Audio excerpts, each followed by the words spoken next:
मार्गशीर्ष महात्म्य 12वां अध्याय निर्बाध एकादशी व्रत। देव शर्मा ने कहा, इस प्रकार आपका मन अचानक केशव की ओर मुड़ गया है। अतः मेरे आपके सैकड़ों जन्मों के संचित पाप नष्ट हो गए। पवित्र संस्कारों के बिना, तीर्थों के दर्शन के बिना आप करोड़ों पापों से मुक्त हो गए हैं। चूँकि आपने आतिथ्य और भक्ति से मेरा स्वागत किया, इसलिए आपको हरि का क्षेत्र प्राप्त हुआ है। उस योग्यता के बल पर ही तुम्हारा मन इस प्रकार झुका हुआ है। मैंने इस पर ध्यान और मानसिक रूप से विचार किया, अतः तुम्हारे पूर्व जन्म के कर्म ज्ञात हो गए हैं। नमस्कार। भक्ति कथा और कहानी में आपका स्वागत है। एक बार पिछले जन्म में आप अवंती में एक ब्राह्मण थे। आप सदाचार और धर्मपरायणता के प्रति समर्पित थे। आपको सदैव वेदों का अध्ययन करने की आदत थी। आप अच्छे आचरण वाले थे। आपने सदैव पवित्र संस्कार किए। एक बार आपने विष्णु का द्वादशी व्रत किया था। भले ही दशमी ने उसे अति छादित कर दिया था, उस पाप के फलस्वरूप तुम्हारे सारे पुण्य नष्ट हो गए। शूद्र स्त्री के पति ब्राह्मण की तरह सब कुछ व्यर्थ हो गया। आपने हजारों वर्षों तक नरकों की यातनाएं सही। अतः बहुत काल तक तुम्हारे द्वारा अनेक पाप कर्म किए गए। पुण्यात्मा विष्णु की तिथि दशमी के साथ व्याप्त होने पर भी आपने मनाई थी। इसलिए आपका जन्म शूद्र के रूप में हुआ और आपका मन पाप कर्मों की ओर चला गया। जो मन दशमी अधिव्याप्त द्वादशी से अपवित्र हो जाता है, वह सदाचार और धर्मपरायणता में रुचि नहीं रखता है। हे प्रिय, आपकी पुत्री का पुत्र विदर्भ नगर में है। उन्होंने शास्त्रों के अनुसार हरि का एकादशी व्रत किया है। अखंड एकादशी व्रत, निर्विघ्न एकादशी व्रत का पुण्य उनके द्वारा तुम्हें दिया गया था। अतः आपका मन पुण्य की ओर गया और पाप नष्ट हो गए। उस पुण्य की शक्ति के साथ साथ एकादशी व्रत की शक्ति से यम ने अतिव्यापी दशमी के पाप को माफ कर दिया था। 10,000 जन्मों के दौरान किए गए सभी पाप और इस जन्म के पाप अब स्वयं यम ने मिटा दिए हैं। जब वे दोनों इस प्रकार बातचीत कर रहे थे, तब विशोकसेन वहां आए।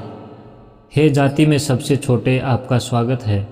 मैं जनार्दन तुमसे प्रसन्न हूँ। ब्राह्मण के प्रति आपके आतिथ्य के परिणाम स्वरूप आपका पाप नष्ट हो गया है। हे शूद्र, एकादशी व्रत के परिणाम स्वरूप दूसरे द्वारा अर्पित किए गए पुण्य से दशमी के अति व्यापी होने के कारण आपका पाप नष्ट हो गया है। व्रत करने के बाद आपके पोते ने आपको इसका पुण्य अर्पित किया है, इसलिए तुम्हें छुटकारा मिल गया है। हे अत्यंत भाग्यशाली, अपनी पत्नी सहित इस गरुड़ पर चढ़ो। इस प्रकार कहने के बाद आपको रथ पर बिठाया गया। वहाँ से आप अपने शुद्धत्व के कारण स्वर्ग गए। हे श्रेष्ठ राजा देव शर्मा, ब्राह्मण महान तीर्थ प्रयाग गए। इस प्रकार जो कुछ आपने पूछा था, वह सब आपको बता दिया गया है। अखंड एकादशी के पुण्य के साथ साथ आतिथ्य सत्कार के फलस्वरूप तुम्हें यह पत्नी विष्णु भक्ति से युक्त तथा राज्य प्राप्त हुआ, जिसमें सभी शत्रु मारे गए हैं। राजा ने कहा, हे ब्राह्मण, विष्णु को प्रसन्न करने के लिए मुझे अखंड एकादशी की विधि सिखाएं। यह आपका कर्तव्य है कि आप मुझे अपना अनुग्रह प्रदान करें। ऋषि ने कहा, हे राजाओं में व्याघ्र, एकादशी की उत्तम विधि सुनो। यह बात पहले भगवान विष्णु ने नारद को सुनाई थी, वह मैं तुम्हें सुनाऊंगा। मैं उस शानदार उद्यापन संस्कार व्रत के बाद समापन संस्कार का वर्णन करूंगा। इस उत्तम व्रत अखंड एकादशी व्रत को मार्गशीर्ष और अन्य महीनों में द्वादशी के दिन, हे मनुष्यों में श्रेष्ठ, किया जाना चाहिए। दशमी के दिन उसे नक्त भोजन करना चाहिए। उसे एकादशी के दिन उपवास करना चाहिए। द्वादशी के दिन उसे एक समय भोजन करना चाहिए। इसे अखंड कहा जाता है। नक्टा शब्द से हमारा तात्पर्य दिन के 8वें भाग से है, जब सूर्य अत्यंत मंद हो जाता है। भोजन तभी किया जाता है, रात्रि में नहीं। जो विष्णु का भक्त है, उसे दशमी के दिन निम्नलिखित 10 से बचना चाहिए। भोजन में बेल धातु के बर्तन, मांस, मसूर की दाल, कनक, चना, कोदरवस नामक अनाज, साग, शहद, अन्य पुरुषों का भोजन, बाद का भोजन और संभोग। यह प्रक्रिया दशमी के दिन के लिए है। एकादशी का व्रत सुने। विष्णु के भक्त को एकादशी के दिन इन 10 से बचना चाहिए। बार बार पानी पीना, हिंसा, अशुद्ध आदतें, असत्य, पान के पत्ते चबाना, दांत साफ करने के लिए टहनियाँ, दिन में सोना और संभोग करना, पासा का खेल खेलना, सोना रात्रि के समय तथा गिरे हुए व्यक्तियों से बातचीत। वह इस मंत्र को दोहराएगा, हे केशव, आज मैं अपनी पत्नी से आनंद नहीं लूँगा, मैं आज भोजन नहीं करूँगा। हे देवराज, आपकी प्रसन्नता के लिए मैं दिन रात संयम बनाए रखता हूँ। इंद्रियों के सो जाने से दुख और क्लेश होता है। भोजन और संभोग पर संयम है। भोजन के कर्ण दांतों के बीच की जगह में चिपक सकते हैं। क्षमा करें हे पुरुषोत्तम। उपवास शब्द की व्याख्या आमतौर पर उपवास के रूप में की जाती है, लेकिन वास्तव में इसका मतलब यह है वह पापों से बच गया है और उसका निवास अच्छे गुणों के साथ है, यानी उसका पालन करता है। इसका अर्थ शरीर का सूख जाना नहीं समझना चाहिए। विष्णु के भक्त को द्वादशी के दिन पहले बताई गई 10 चीज़ों के साथ साथ पारण, दूसरे पुरुषों का भोजन और मधु, शहद या शराब से भी बचना चाहिए। उसे मर्दाना आदि अपंगों का प्रयोग आदि से बचना चाहिए। वह इस मंत्र को दोहराएंगे, आज मैं पुण्यदायी और पवित्र द्वादशी का व्रत कर रहा हूँ। यह पवित्र और पापों का नाश करने वाला है। मैं अपना उपवास पारण दूंगा। हे गरुड़ प्रतीक भगवान, प्रसन्न हूँ। विष्णु को प्रसन्न करने के लिए मैंने संयम और अनुष्ठान का सहारा लिया है। आपकी कृपा से मैं आज एक श्रेष्ठ ब्राह्मण को भोजन कराऊंगा। वह वर्ष पूरा होने तक इसी रीति से पवित्र संस्कार करता रहे। जब एक वर्ष पूरा हो जाए तो बुद्धिमान भक्त को उद्यापन अर्थात व्रत का समापन करना चाहिए। यह याद रखना चाहिए कि व्रत का उद्यापन आरंभ, मध्य और अंत में भी होता है। जो उद्यापन नहीं करेगा वह अंधा और कोढ़ी हो जाएगा। इसलिए भक्त को अपनी क्षमता और संपन्नता के अनुसार ही उद्यापन करना चाहिए। यह मार्गशीर्ष महीने के शुक्ल पक्ष में 12 ब्राह्मणों को आमंत्रित करने के बाद किया जाता है, जो इस प्रक्रिया में विशेषज्ञ हैं। 13वां व्यक्ति आचार्य होना चाहिए, जो निषेधाज्ञ का विशेषज्ञ भी हो। उन्हें अपनी पत्नी सहित आमंत्रित किया जाना चाहिए। व्रत के प्रायोजक को पवित्र स्नान करना चाहिए। उसे शरीर और मन से शुद्ध होना चाहिए। उसमें विश्वास होना चाहिए। उसे अपनी इंद्रियों पर विजय प्राप्त करनी चाहिए थी। उनके पैर धोकर और उन्हें अर्ध वस्त्र आदि देकर आचार्य और अन्य लोगों का विधिवत सम्मान करना चाहिए। फिर आचार्य शानदार रंगीन पाउडर के साथ चक्कर, कमल और सर्वातोभद्र के आकार का एक रहस्यमय चित्र बनाते हैं। वह वहाँ सफ़ेद कपड़े से ढका हुआ एक बर्तन रखता है। वह कपूर और काले घृत की लकड़ी से सुगंधित जल से भरा होना चाहिए।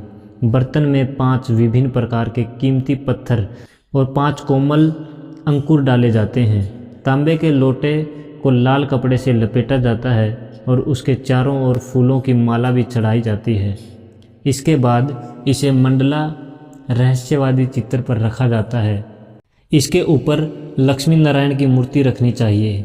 हे राजन, मूर्ति एक करस लगभग आधा औंस वजन के सोने की बनी होनी चाहिए। इसमें वाहन और हथियार होने चाहिए। ऊंचाई 4 अंगुल होनी चाहिए या फिर इसे अपनी क्षमता के अनुसार बनाया जा सकता है। फिर मूर्ति को मंडल में स्थापित करना चाहिए। व्रत को अखंड रखने के लिए सभी 12 मुनियों के अधिपति की पूजा करनी चाहिए। मंडल के पूर्व में आचार्य को एक शानदार और शुभ शंख स्थापित करना चाहिए। हे 5 जन्य, पहले आप समुद्र से पैदा हुए थे और विष्णु ने अपने हाथ में धारण किया था। आपकी रचना सभी देवताओं ने की है, आपको प्रणाम। इसके बाद उसे मंडल में उत्तर में वेदी के रूप में एक ऊंची भूमि बनानी चाहिए। संकल्प के अनुष्ठान के बाद वेदों में वर्णित वैष्णव मंत्रों के साथ हवन अर्पित की जानी चाहिए। उसे विष्णु को अपने स्थान पर स्थापित करना चाहिए। उसे हरि की स्थापना करनी चाहिए और पुरुष सूक्त तथा पुराणों के शुभ मंत्रों से उनकी पूजा करनी चाहिए। नैवेद्य के रूप में अनेक प्रकार के मिष्ठान का भोग लगाना चाहिए। धूप और दीप और अन्य प्रसाद अर्पित करने के बाद उसे निराजन का संस्कार करना चाहिए। यक्षाकार्डम कपूर, एग्लोकम कस्तूरी और ककोला एक प्रकार का पौधा जिसकी बेरी का आंतरिक भाग मोम जैसा और सुगंधित होता है से पूजा करने के बाद उसे कल्याण के लिए शुभ मंत्रों का उच्चारण करते हुए ब्राह्मणों के साथ परिक्रमा करनी चाहिए। फिर हे राजा साष्टांग प्रणाम करना होगा। इसके बाद ब्राह्मणों को जप करना चाहिए। आचार्य इसे पहले करते हैं, उसके बाद कर्म में अन्य लोग करते हैं। जप के लिए सूक्त पौमान्य, मधु सूक्त और मंडल ब्राह्मण है। निम्नलिखित मंत्रों को दोहराया जाना चाहिए। तेजोसी आदि, सुकर्जा आदि, वाचम आदि। ब्रह्म समन के बाद फिर निम्नलिखित भी पवित्रवंतम आदि, सूर्यस्य विष्णुर महेश आदि। जप के अंत में उसे विष्णु को सहायक उपकरणों सहित पात्र पर स्थापित करना चाहिए। सूर्योदय के समय यथाविधि होम करना चाहिए। सबसे पहले कलश रखना चाहिए। विधि विधान से पूजा के बाद भगवान की स्तुति करनी चाहिए। इसके बाद होम करना चाहिए। यज्ञ अग्नि प्रज्वलित की जानी चाहिए और अग्नि से संबंधित संस्कार अपने गृह सूत्र ग्रंथों में निर्धारित तरीके से किए जाने चाहिए। भक्त को 2 प्रकार के करु यानी दूध पुए और वैष्णव करु बनाने चाहिए। इसके बाद अनुष्ठान कर्मण की प्राप्ति उद्देश्य के लिए पलाश की टहनियों को घी में भिगोकर इदम विष्णु मंत्र का उच्चारण करते हुए अग्नि में समर्पित कर देना चाहिए। फिर 4 बार घी लेकर सबसे उत्तम आहुति देनी है। होम की संख्या 101 होनी चाहिए। अदरक के बीजों का प्रसाद उस संख्या से दोगुना होना चाहिए। वैष्णव होम के बाद उसे ग्रज्ञ शुरू करना चाहिए। कारू होम यज्ञ की टहनियों से और उसके बाद तिल के बीजों से होम करना चाहिए। दोनों अवसरों पर स्वस्ति वाचना, कल्याण के लिए पवित्र मंत्र का पाठ करना चाहिए और फिर उसकी पूजा करनी चाहिए। इसके बाद भक्त को ऋत्विकों को गाय आदि और धन का दान देना चाहिए। भगवान की प्रसन्नता के लिए आदेश के अनुसार ब्राह्मण को उपहार दिए जाते हैं। एक दुधारू गाय और एक शानदार बैल भी चढ़ाया जाना चाहिए। इसके बाद ब्राह्मणों को 13 पद भूमि के भूखंड दिए जाने चाहिए। उसे आचार्य और उनकी पत्नी को वस्त्र देकर संतुष्ट करना चाहिए।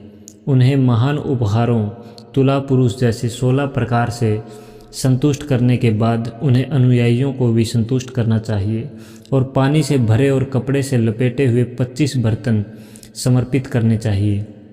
जब प्राणत उपवास तोड़ना किया जाता है तो उसे रात में अधिक उपहार देना चाहिए। 100 जनों को उनकी पसंद का भोजन देना चाहिए। फिर उसे मौद्रिक उपहारों के साथ पूरा बर्तन आचार्य को देना चाहिए। पूरा घड़ा चढ़ाने से कार्य सिद्ध हो जाता है। उसे उपवास व्रत के साथ साथ तीर्थ में स्थान का भी लाभ प्राप्त करना चाहिए। उन्होंने ब्राह्मणों से बातचीत की है, इसलिए उसे इसका पूरा लाभ मिलेगा।